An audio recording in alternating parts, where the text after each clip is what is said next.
Good afternoon and welcome to the Spring 2025 webinar series for the section on Transportation Policy and Administration of the American Society for Public Administration. Thank you all for joining us for this seminar on careers in transportation, and I am so pleased to have four panelists here today who will be talking to you about their career paths in transportation and share some of their insights and perspectives. What I would like to do is invite our panelists to please introduce themselves and then give some background about their career paths in transportation. So I've specifically asked them to maybe think about talking about their career trajectory, how they got started, or how they've gotten to where they are today, or their educational background. So I'm going to start with Clarice. Please go ahead, and then I'll go to Keith, Tim, and Nathaniel. You can wrap us up on this question. Thank you. Afternoon, y'all. Thank you for inviting me to be on this panel. My name is Clarice Dombeck, and I use she, her, and they, them pronouns. Just a little bit about myself. I was born and raised in Omaha, Nebraska, and I've basically lived here my entire life. Currently, I serve as one of 7 board members on the board of Regional Metro Transit Authority, which is a now publicly elected board that oversees our public transit system here in the city of Omaha.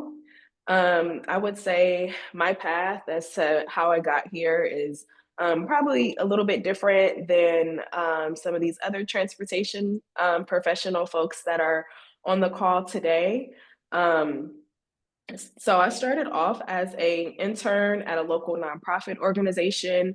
And some of the work that I did was around the development and activation of a multimodal trail here in Omaha, in North Omaha, called the North Omaha Trail. And that is really where I first started to learn about mobility and transportation. My interest was piqued, and I decided to continue along that pathway and to go back to school to get my graduate degree in urban studies at the University of Omaha, Nebraska. I do have an undergraduate degree in Black Studies and Sociology, which is, again, probably different than a lot of the folks on this call and on the panel today. But as I was going down my educational path and career path, I saw a lot of intersections between mobility and transportation and social justice.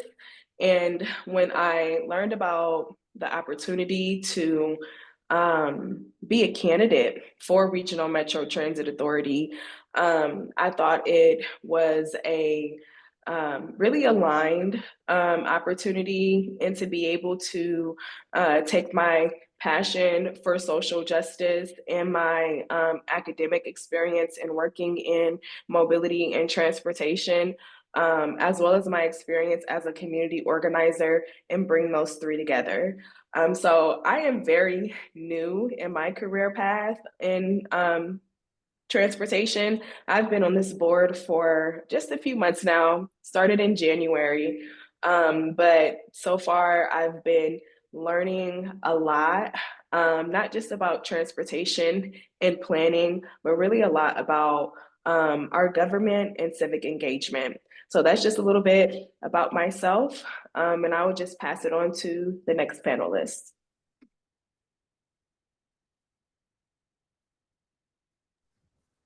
All right, a little technical difficulty there. Good morning or afternoon, everybody. My name is Keith Darrow. I'm the City Transportation Engineer for the City of Norfolk. My career has been a little bit interesting.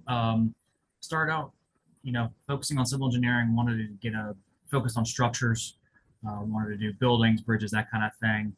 The problem is, as I graduated right at the start of the recession, so I ended up doing a little bit of site development and getting lay of land with utilities and buildings adjacent, so to speak. Eventually got laid off due to the recession and found my way into transportation in 2009. City of Virginia Beach was hiring for project managers, and I figured, okay, I can learn some of this stuff. I can manage projects, that kind of thing, a little less technical than what I was doing in the private side for a couple of years. And so 2009 really started off my transportation career at City of Virginia Beach, and did a few years of that, learning the lay of the land, getting acquainted with what it takes from the local side, and then I got pulled back to the private side. Got a really good offer to do some design work, transportation design, some site design as well. Did that for a few more years, and then decided that I missed the local government environment. So I ended up applying for a position to do project management here at the city of Norfolk, primarily focused on state and federal transportation projects because that's really a bulk of where the funding is. Really, it's cities have resources, but not as much as the state or the federal government, and so a lot of transportation projects, at least in region here of Virginia, really relies on that funding source. So started doing project management here at Norfolk, and then just continued to work my way up to my current role. And I basically oversee the engineering side of our department. Our department actually started out as a division of public works. The city took enough interest and wanted to invest more in transportation in recent years, so they pulled us out and made us our own department. So we've been kind of growing and building and really trying to emphasize what transportation can be in Norfolk. And for those who aren't familiar, Norfolk is very much an urban area, 240,000 folks roughly, 96% built out. So it's not like we're doing a lot of roads. It's a lot of reconfiguring existing alignments, trying to figure out how to best integrate all the different modes of transportation, whether it be transit, roadway, vehicles, bikes, people, scooters, all of it, trying to just incorporate it. So it has definitely evolved in the past 16 years that I've been involved in transportation. Less focus on cars, more that multimodal aspect.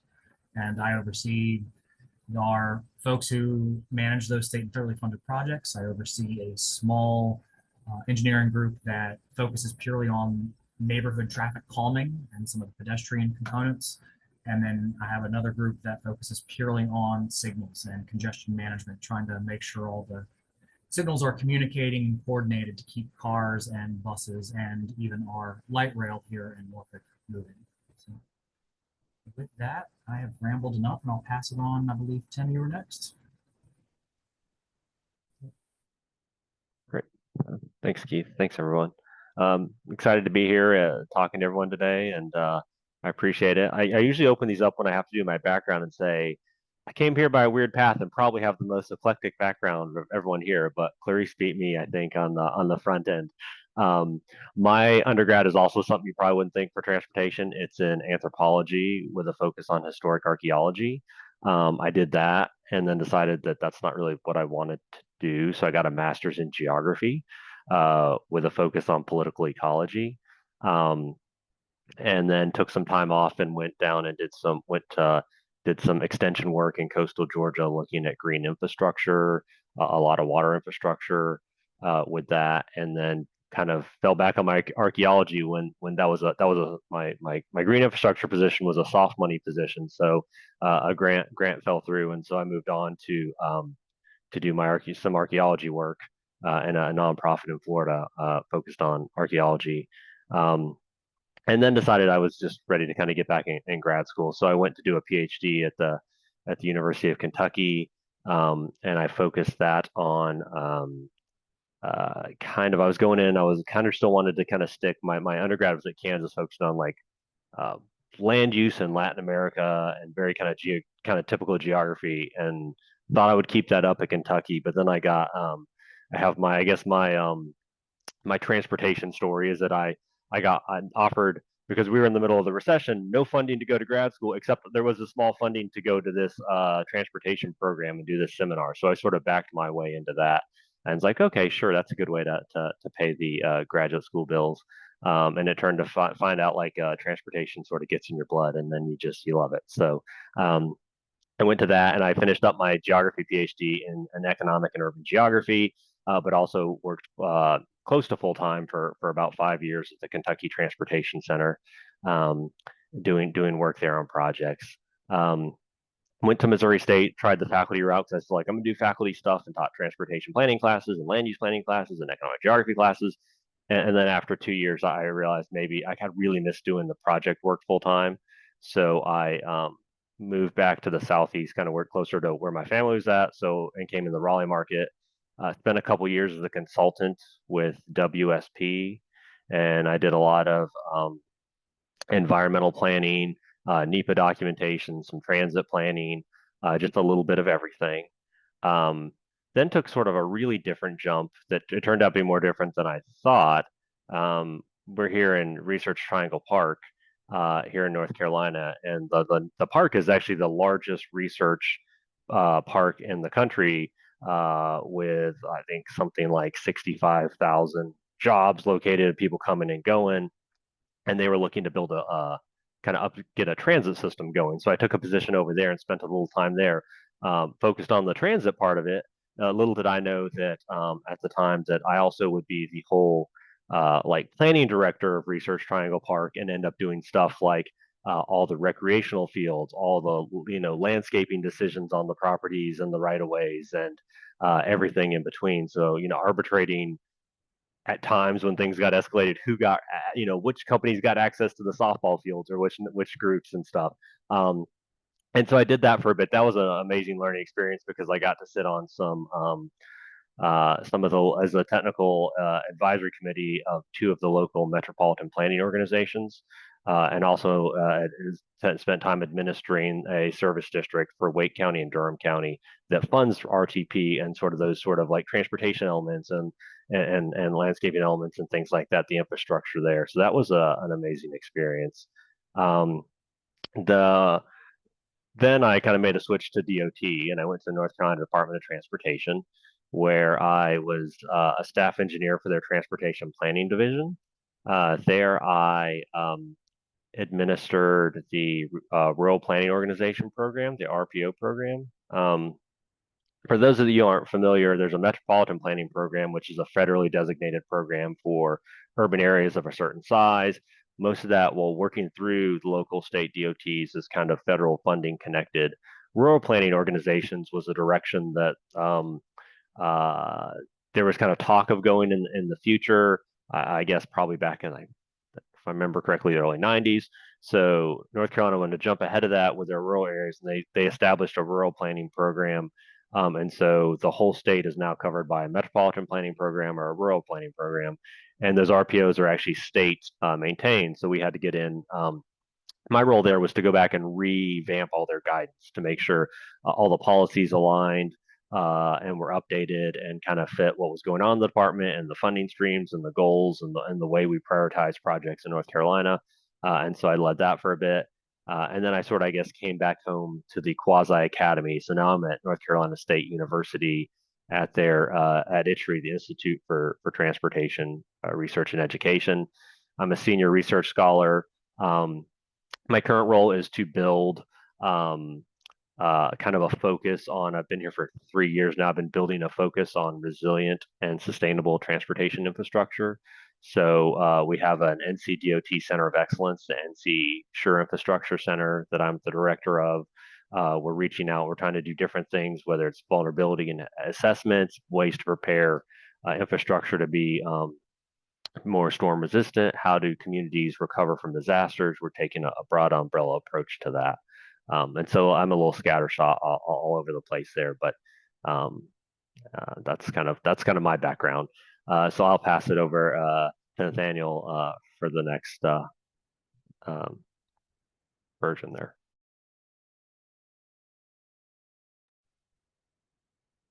Thanks, Tim. And thank you, Dr. Wee, for putting this on and inviting me to be a panelist here. Very excited to be a part of this panel here to share our experiences. My background is a little brief. Start by introducing myself. I'm Nathaniel Charter Harris, and I'm currently a certified flight instructor for Auburn University. So I teach the students at Auburn University how to fly planes. I help them obtain all their required licenses so they can transition to whatever professional flight career they want. I'm currently doing this to build hours.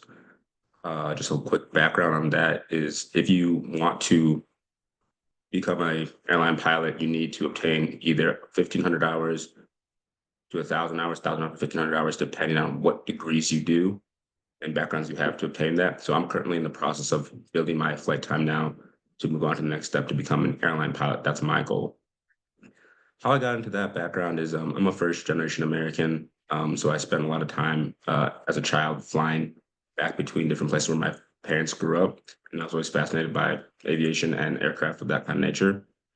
Went to my first air show when I was about 15 years old, saw a lot of general aviation planes, meaning propeller planes of all kinds of things like that. And that highly interested me from there. I attended Western Michigan University after I graduated high school, and I did a double major in aviation flight science, which is the training that the students here are doing here at Auburn to become pilots.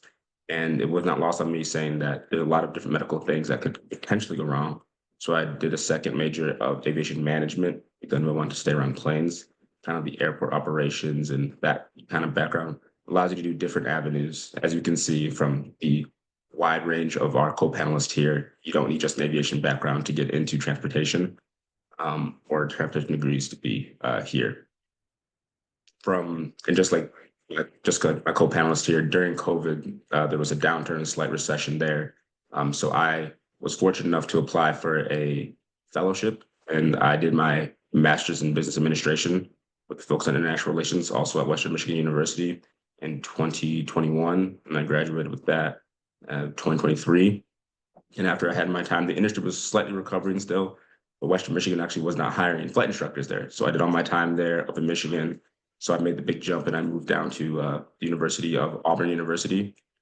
They were hiring pilots. They're expanding their aviation fleet and their program. So they were hiring a good amount of flight instructors there. So I was fortunate to get one of those opportunities. And I've been down here since September of 2023 for that my time being here. It's been a really good experience learning about different avenues of aviation and flight training and different climates also with that too. So I know there was also some backgrounds in climatology in our analysts here. So it's definitely very different flying in the very southern eastern side of the country than it is Western Michigan, northern side there. But as far as that goes, you know, I'm still pretty new in my career. I'm not quite settled in like my co-panelist here. So it's a pretty brief industry right there too. So hopefully I can answer some questions or give more experiences as the time goes on there. But that's everything about me as of right now. So thank you. Thank you so much for those introductions, and I do want to just highlight a few pieces that struck me as we pull kind of these different pieces together and thinking about different pathways in transportation. I think the first thing, just kind of thinking about the current landscape, recessions can actually be good in that it might offer you an opportunity to explore and do different things and things that you might not have considered. So for those of you who might not necessarily be thinking about transportation now, might be a good time to think about what opportunities might be out there. The second, and I really appreciate Clarice saying this because it's something that I tell my grad students all the time, internships are a great way to get your foot in the door and to maybe explore something. And it might be that you decide that it's not something that you want to do in the longer term, but you've had the opportunity to explore it. And alternatively, you find your passion with these internships. So that just made my heart sing when I heard you say that. I also wanted to highlight that as the different panelists were talking about their background, you heard all kinds of different aspects of transportation, from transit to land use planning to the management and the rural versus metro areas, aviation. And it's not just about building roads, which we typically think about in terms of transportation, but it's about traffic patterns and where we locate people. Um, so I really appreciate our panelists for bringing those diverse perspectives to the table and helping our audience think about transportation careers more broadly. So we're going to transition to the next question. What has been the most rewarding aspects of your transportation career, and really what excites you about your work? And Nathaniel, since you really kind of were talking about that next trajectory in terms of going from certified flight instruction to actually flying, I'll let you start our conversation, and let's go from there. Sure. I think for me, the most rewarding part is the actual background in academia. So when you take a student, a lot of times I have students from all across different ages, from people that are doing their second careers who are start maybe in their mid to late 30s, and more traditional students who are 18. And a lot of times never have flown a plane, so they get in that first experience and they're late. They feel overwhelmed. What do all these buttons do? What's going on here? So taking them up for the first time, just as a local flight, is very, very rewarding, very cool to see their face. But at the end of the training, when they pass their first check route or their first certificated license, kind of taking them through that journey to see that, I think that's the most rewarding there, because you take a person who has no idea what they're doing, any idea how to fly a plane, or different rating of which they're not familiar with. And at the end of the course, you can see like the progress of like, wow, they've become quite a knowledgeable individual in there too. And you're really training the next generation of pilots there. So I never thought I would want to be an instructor or teacher of that magnitude by any means. Doing it now has been absolutely rewarding to see students come from not knowing what they're doing there to being able to fly a plane on their own, land a plane on their own, having their own ratings of that nature, and being part of that industry has been most rewarding part too, as of right now. But I think it's going to be tough for me to top, even when I go to the airlines and fly my first jet there. So I think that has to be the most rewarding thing for me as right now. It's really all about the impact that you have on people. So I'm going to go to Clarice, and then Keith and Tim will wrap us up. Yeah, I would say what's the most rewarding for me, it also has to do with people, and it's the opportunity to serve my community in this role as an elected official. Um, and not just serve my community, but also to be able to build community and build bonds between grassroots organizations and grassroots organizers, like where I started, and then also making those connections from those smaller grassroots groups to this quasi-governmental organization, which is often, excuse me, y'all, I have bad allergies, but which is often seen as separate from community, or even maybe in conflict with community. But just being able to, again, just like build those relationships and build those bonds across the spectrum of the different organizations that I come in contact with.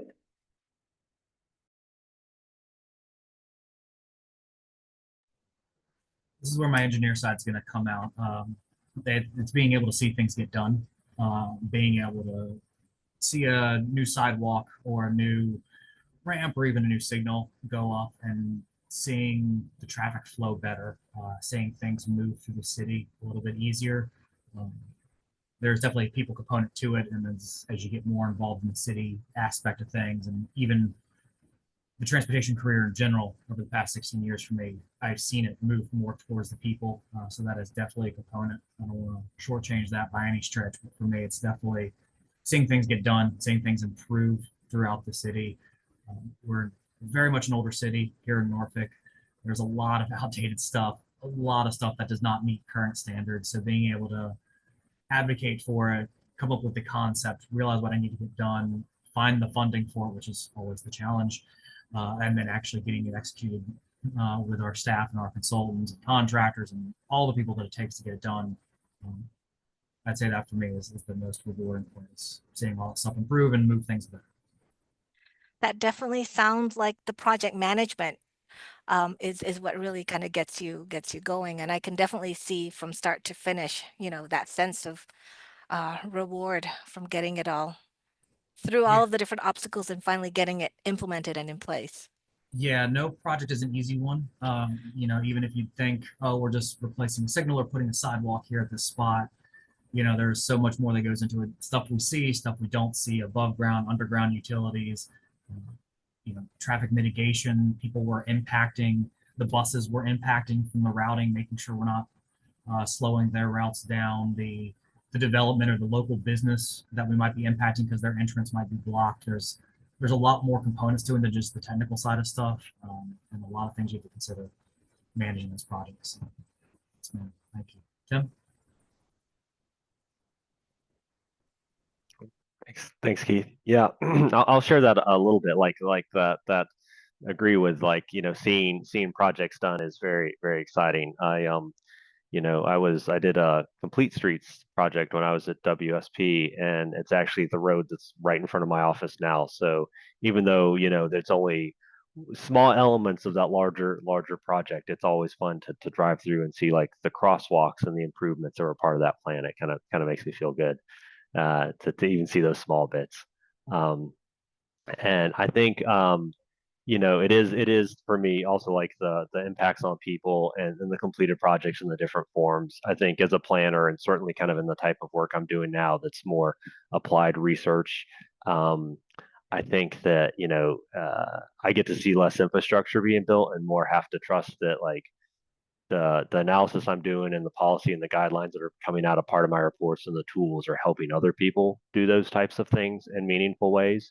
Um, Kind of in my current role in our current program, building sustainable and resilient infrastructure, three things we kind of try to do are, looking at ways to mitigate environmental impacts, and kind of in the front end, right? And then how do we assess as weather and climate and the environment change? How do we assess vulnerability of infrastructure and prepare for it? And then kind of lastly, like what do you do after a natural disaster to quickly recover and get people's lives and communities back together? So a real satisfying project I've had recently is I just wrapped up best practices for Hurricane Helene recovery policies for Western North Carolina. So, I looked at, Kentucky, Missouri, West Virginia, different disasters, and our team came up with, what are the lessons learned out of there that help communities? But it wasn't just about, it was about infrastructure, but it wasn't just about infrastructure. We were taking the approach, what can communities do with their infrastructure and their initial approach to be viable and successful economically, socially, retain communities for 10 years. We're looking at longevity of that study.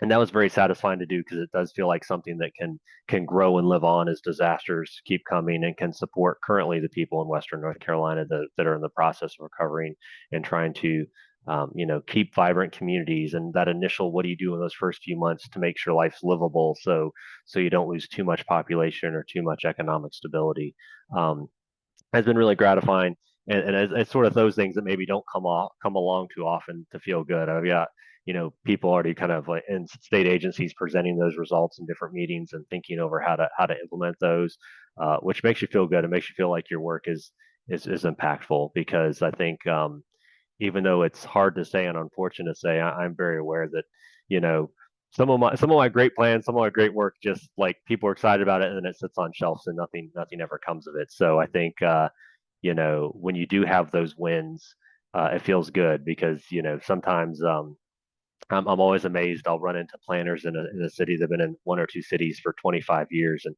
they'll be so excited because the very first project that they worked on is finally getting built some 25 years after they were like a college intern and worked on a project. And I think that's not that they haven't done other projects in between that have been meaningful, but sometimes they take a while and they're few and far between. So I think in transportation, you have to celebrate the wins when you get them and enjoy that you're impacting people when you can see those results. And I think to Tim's point, that's an important part to remember because this stuff takes a long time, whether it's the planning and the phasing or if it's just because that's how funding works. I put in funding applications end of last year for about 4 new projects. I won't see that funding for another 6 years. And then I've got to go through all the administrative and the design, and then we'll get to construction a few years after that. So this stuff takes time. It's definitely about the long game with transportation, at least from the infrastructure standpoint. Thank you so much. I think you've emphasized a few things, kind of the making an impact as you know, in terms of students or community members, celebrating the small wins and the big wins, but also sometimes, especially when we talk about the tangible, more physical aspects of transportation, that these projects can take a long time, um, even just to get the funding to do those. So definitely, I think for those of you who might be thinking, well, what do I need to work on if I want to go into a career in transportation? You might need to be working on some patience, especially looking at the current federal landscape and just a lot of uncertainty. So we're going to go, since we talked about kind of the highlights. I know no career path is perfect. So what challenges have you faced, and how did you overcome these challenges? Tim, since you've been going kind of later in the round of panelists, I'll let you start this one. Great. Thanks. Thanks, I appreciate it. Yeah, I guess I would reiterate kind of the funding element we touched on the back end of that one. That's always impactful, how projects move forward. How can you improve processes to move forward? Sometimes it's frustrating. You have ideas and the community buys into them, and then they just have to sit there because there's no funding or the process is moving slow, and that's part of it. I think from like a more sort of career development side too. I think as you can see from the eclectic sort of backgrounds and pathways we have up here, like I think um, rarely are you going to see like a job ad that that says we do want your exact skill set. You kind of sometimes in transportation have to go different ways and different places and really kind of find your way there. And then sometimes definitely leveraging your different experiences and background is important. Um, and I say this with all due respect to engineers and Keith. I find myself a lot of times like the planner at the engineer table, and so that's kind of different perspectives, and you kind of have to be in some ways when you're doing planning and engineering side of transportation, sort of a jack of all trades, right? I need to know just enough about engineering that I can talk to the engineers about my plan. I need to know just enough about the people doing GIS so I can make sure that like I'm relaying what I'm doing there, even that's not what I'm doing. And I need to know about the funding and the policies and sort of what plans have come before. So it's really just sometimes it can be overwhelming, right? Like you feel like you have to be a junior expert in like 7 fields instead of one, and then you have to translate between landscape architects and engineers and planners and academics. And so it's a skill set to pick up on, but it's also sometimes can be challenging because there's differences of opinions or differences of understanding, and so you just have to work through that. Yeah, Tim, you bring up a good point, and it's not the challenge I was going to pick, but yeah, I absolutely agree with you. It's we've actually got planners in our office to help us make sure we're developing these things right and incorporating all the different elements. But you really do have to know from a roadway perspective, infrastructure perspective, is being able to talk the stormwater aspect, the utilities aspect, some of the right of way, the landscaping. Yeah, it really is. You got to know a lot because a lot of it goes into it. I'd say for me, in addition to the funding, is probably the staffing. Well, two things: staffing element. At the local government level, just trying to get people who are interested in making less money but still doing really cool projects is always a challenge. So we've got a lot of great consultants we work with, WSP being one of them locally here in Norfolk, and we've got great teams with all of them. But trying to get people in house to help manage these projects and advocate for what the city is trying to achieve is always a little difficult. And then the second challenge is really trying to, again, from a local government perspective, trying to convince people that it's not just vehicles. There are more to it. You guys mentioned complete streets earlier, and trying to make sure we're accommodating for all that stuff. So we have been so vehicle minded for the past few decades. It's difficult to try to get people to take more transit, as I'm sure Clarice can talk to. Um, be willing to say, oh, hey, we don't need this many lanes on the roadway. We're going to do some bike lanes, and trying to get people to understand the benefit to that, other than saying, oh, you're just going to cause congestion, which we're really not. So it's a lot about educating, and I'm an engineer, I'm not a teacher, so trying to have that communication capacity and capability to understand and try to communicate the benefits of what we're doing to the average citizen is a huge challenge. Thanks, Keith, for that insights. And I'm going to transition to Clarice just as a natural progression. If you want to speak a little bit to what Keith had raised, and then speak to the challenges that you've seen.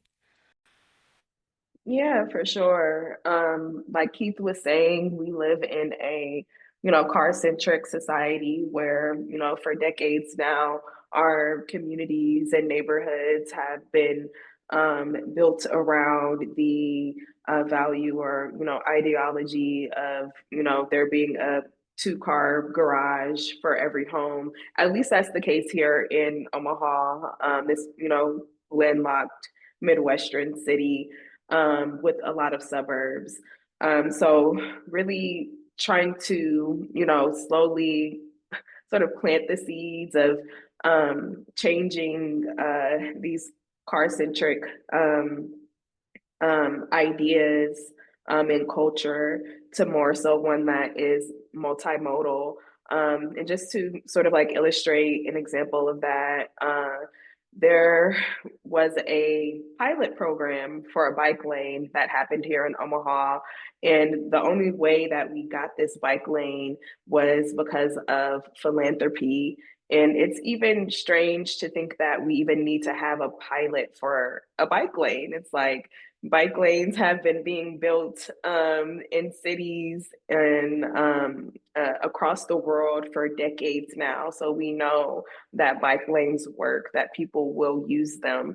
But there is so much adversity to multimodal forms of transportation here in this city in particular, that there had to be a pilot program done to do that exercise first, to show the city that yes, this does work. Yes, people do want this. And right now, there's something similar happening at Metro, where we are launching a micro transit pilot program.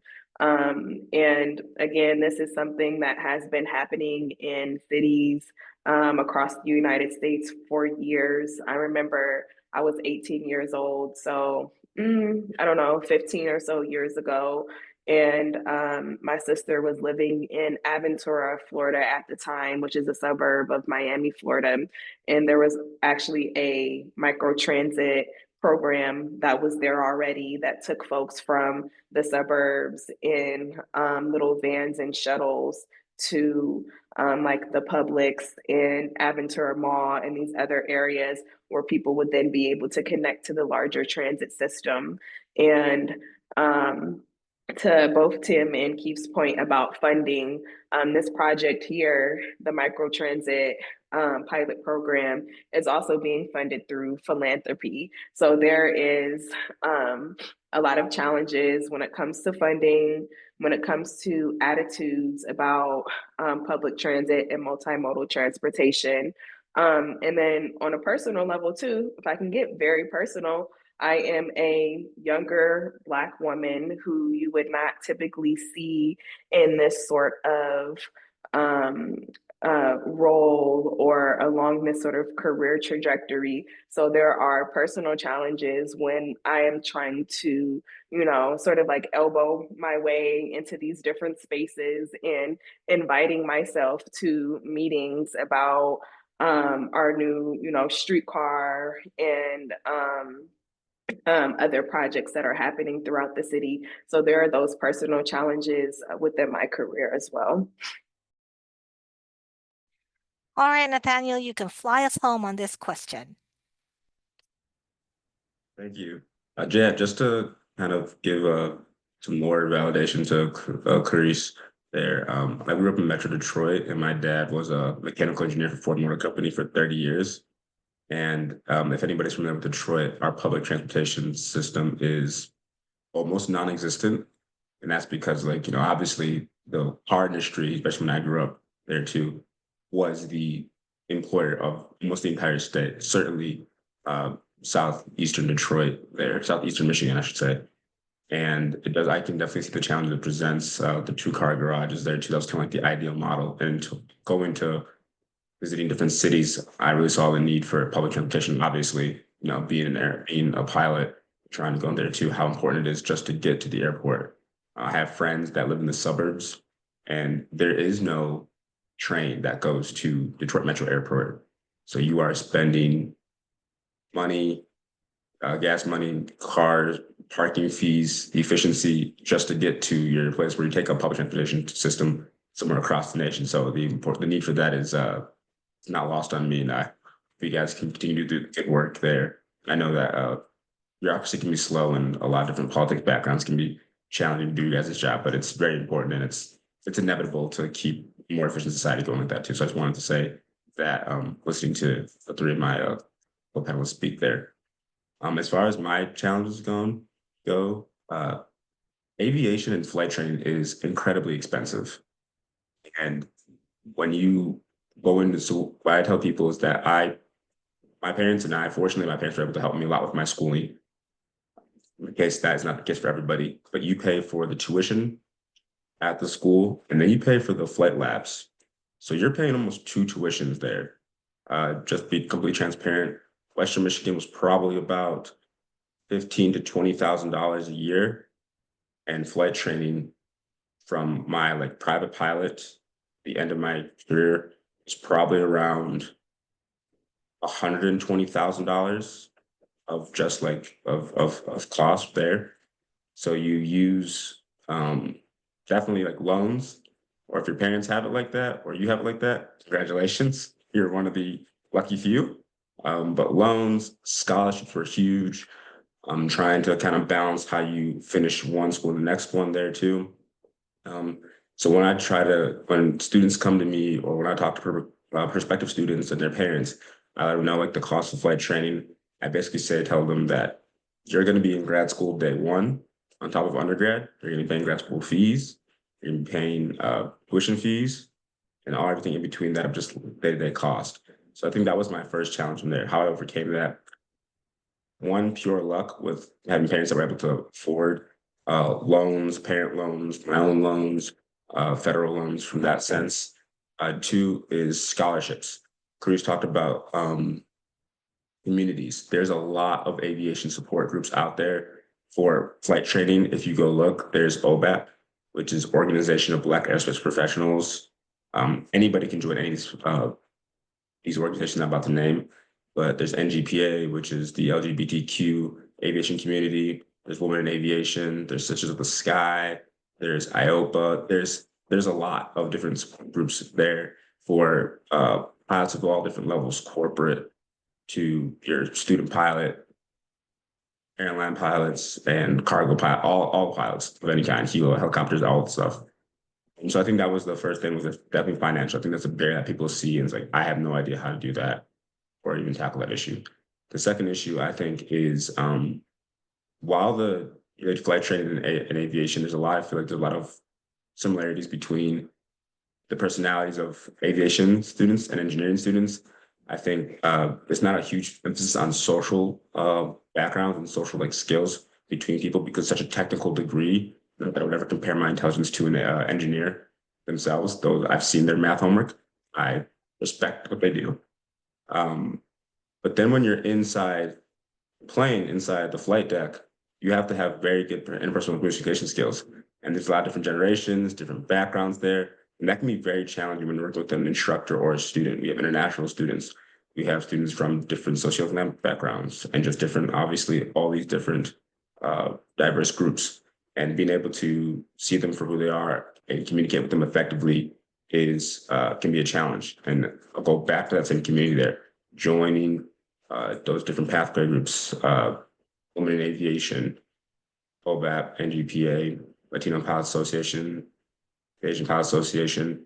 Then there's just Alpha Eta Rho, which is just a general pilots and aviation community background there too. Seeing people in different walks of life there and communicating with them too. I thought that was one of the biggest steps to overcome that challenge as well, and just finding support.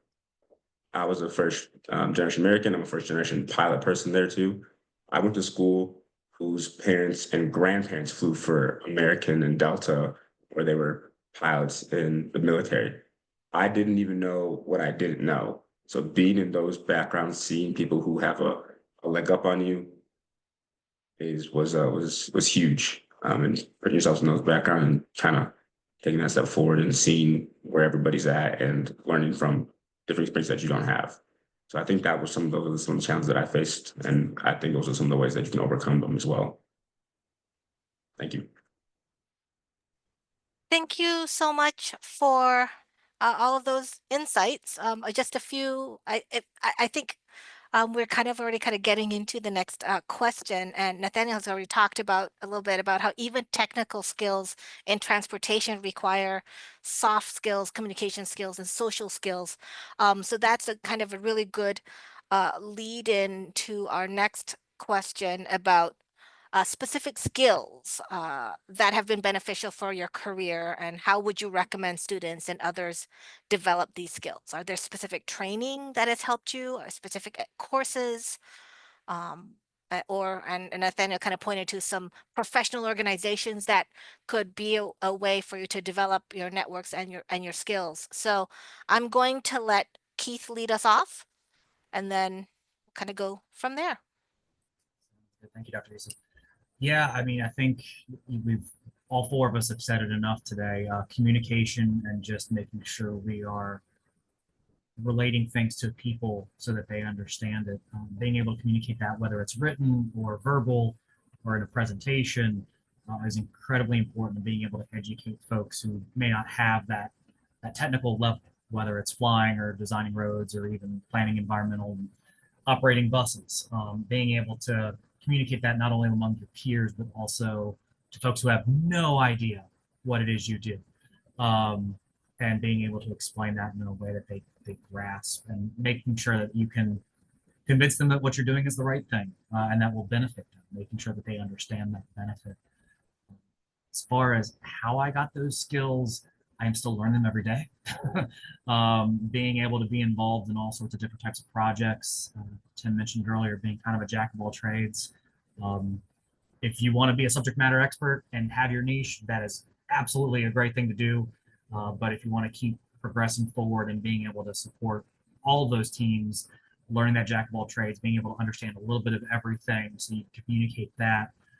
There are plenty of times that even I'm building a sidewalk project, I'm communicating about stormwater aspects to folks and making sure they understand, hey, this is why a project costs so much. It's not just throwing some concrete down, or bike lanes or transit, being able to understand headways and how fast those buses are trying to route through and pick up folks. Being able to understand that and communicate is incredibly important. And just, at least from my experience, you just learn by doing and being involved and putting in the hours to figure it out, and have some stumbles along the way. Clarice, what about you? Yeah, for me, it's also sort of along those same routes of communication. So community engagement, facilitation, advocacy and activism is really what has led me to being able to be on this elected board, and even just working in um, transportation and urban development spaces. And sort of how I gained that was not through necessarily getting any certifications, although those do exist, different certifications for facilitation and community engagement and those things. But for me, it more so came by just doing them. So started with showing up to neighborhood association meetings and